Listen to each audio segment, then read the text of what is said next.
북원추 사태에서 문재인 정부가 밝혀야 할 세 가지. 우리 원전은 없애고 북한 원전 건설을 지원하겠다는 문재인 정권의 반국가적 행태에 대해 분노를 금할 길이 없다. 문재인 정권은 당장 모든 진실을 국민 앞에 명명백백하게 밝히고 사과를 넘어 이를 지시한 책임자를 찾아 일벌백계해야 할 것이다. 저는 20대 국회 산자위원장 시절에 문재인 정권의 탈원전 정책은 앞뒤가 안 맞는 허구라는 것을 알았기 때문에 원전 감사 청구를 진행했던 것이다. 실제로 이렇게 진행된 감사원 감사와 이를 근거로 한 검찰 조사를 통해 월성원전 1호기 조기 폐쇄에서 자행된 정부의 불법 행위들이 하나씩 드러나고 있다. 이러한 상황에서 문재인 정부가 북한의 원자력 발전소 건설 지원을 추진했다는 엄청난 소식이 전해지면서 탈원전의 목적이 무엇인지 알려지게 되었다.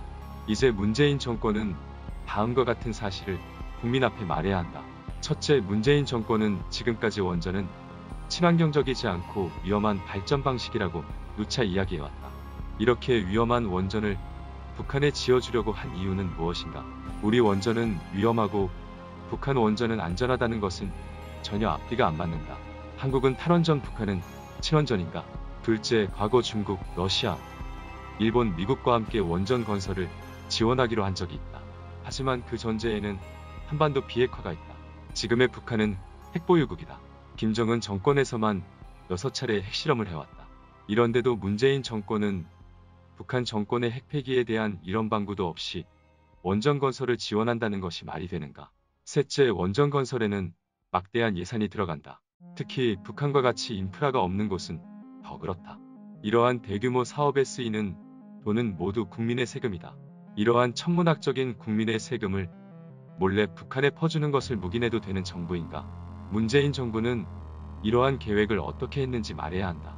문재인 정권은 이 세 가지에 대해 정확히 답해야 할 의무가 있다.